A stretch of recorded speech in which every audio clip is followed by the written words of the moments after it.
L'horreur, ça a toujours été quelque chose de très présent dans notre culture. Que ce soit à travers les jeux vidéo, le cinéma ou même la bande dessinée, la peur, le dégoût ou l'angoisse a toujours été quelque chose qui fascine et qui fascinera toujours tout le monde. En 2020, le F5 sont en pleine période de crise pour Yokai Watch. Yokai Watch 3 n'a pas fonctionné comme prévu et leur dernier film Yokai Watch n'a pas marché aussi.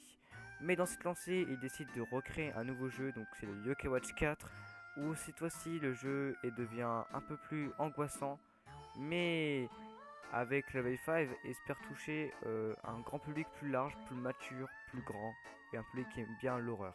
Malheureusement, Yokai Watch 4 sera un énorme échec et sa nouvelle esthétique, plus angoissante que jamais, sera beaucoup la raison de cet échec. Dans cette vidéo, je vais vous expliquer pourquoi, selon moi, l'horreur dans Yokai Watch 4 devait être présent et le mérite d'exister. C'est ainsi pourquoi, avant de commencer, je te laisse t'abonner et de liker cette vidéo et rejoindre mon serveur Discord en description. Bon, c'est parti pour Yokai Watch 4.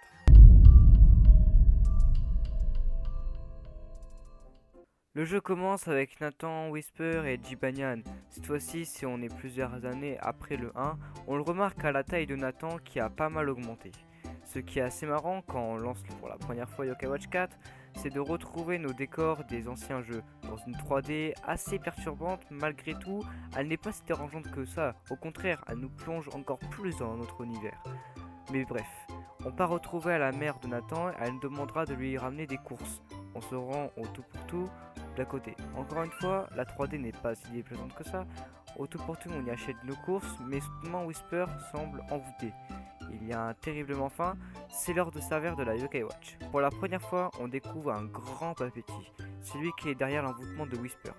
C'est parti pour notre premier combat. Dans ce jeu, on peut contrôler Nathan pendant les combats, on y prend un style très inspiré de Blaster mais qui donne un ton beaucoup plus mature. Je veux dire que c'est comme si Sacha tapait sur les Pokémon. Bon, le combat est fini et sur le chemin du retour, on tombe sur Matt et Balèze. Oui, Balèze fait vraiment peur.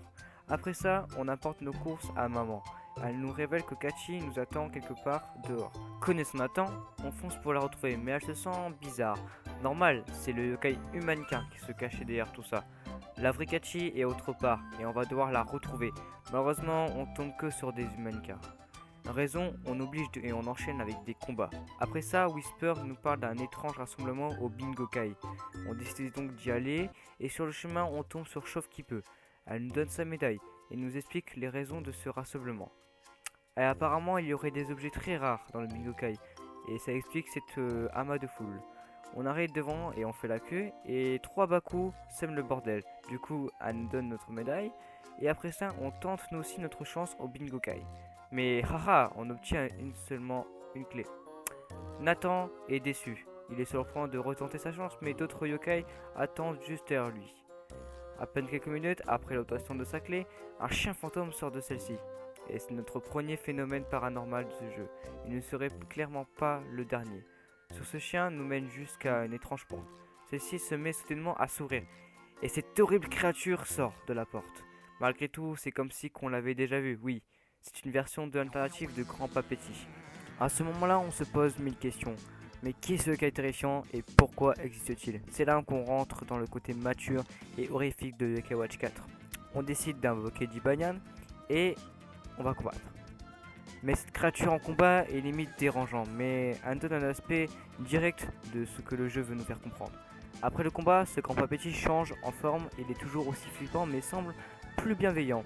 On décide de franchir la porte, elle nous mène vers un parc méconnu et si différent que Grandval. La porte se pétrifie, c'est comme si on avait été piégé. Cependant, on ne devra pas attendre longtemps avant qu'une créature nous tombe dessus. Il est terrifiant et cette fois-ci c'est une nouvelle version de Triptyque. Bon, vous le devinez, s'attaquer à ce boss est bien plus compliqué que le grand Papetti. Donc il y a une barre de PV énorme et nos yokai sont bien trop faibles.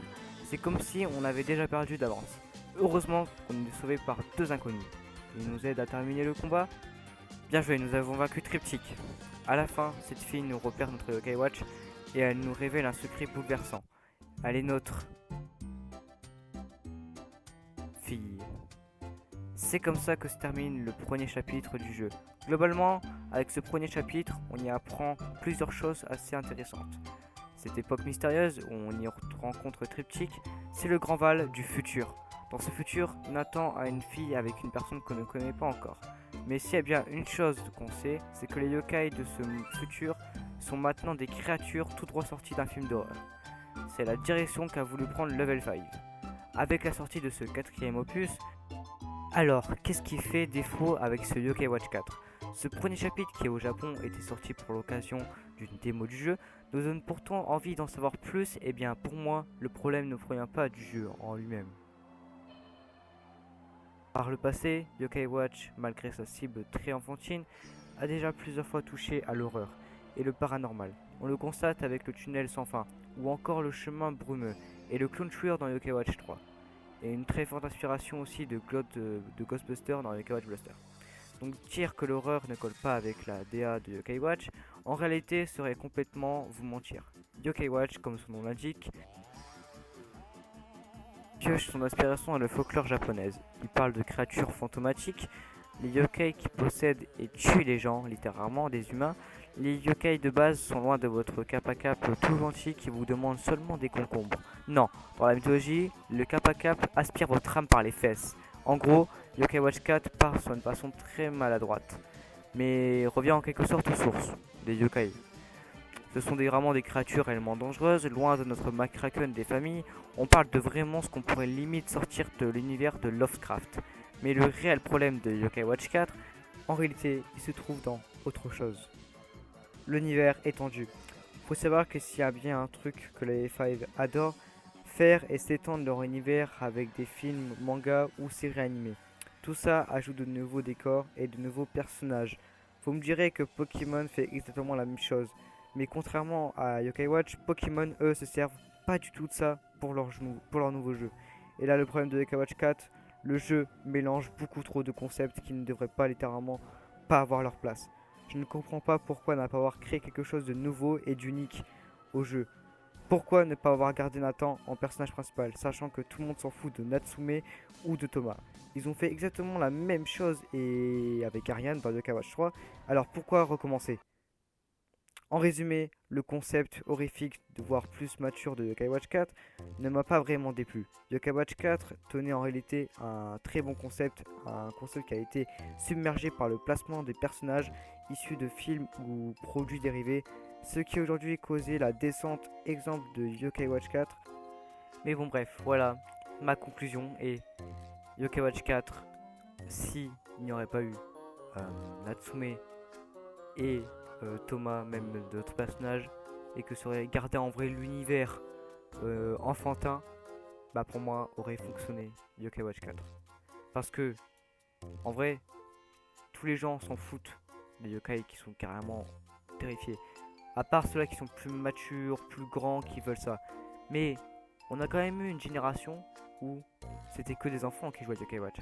Du coup, quand ils grandissent, bah ils veulent un jeu aussi un peu plus développé au niveau de la qualité d'image, mais garder toujours le même concept. C'est toujours le même concept et d'autres trucs d'histoire. Ils veulent pas des trucs d'horreur ou même autre chose, à part si vous pensez comme moi, mais enfin vous pensez pas comme moi, désolé, mais pour moi je pense comme ça. Mais bon, c'était une petite vidéo, moi je vous dis à plus tard, ciao ciao, c'était Trapiro7, on se retrouvera pour une nouvelle vidéo, allez ciao.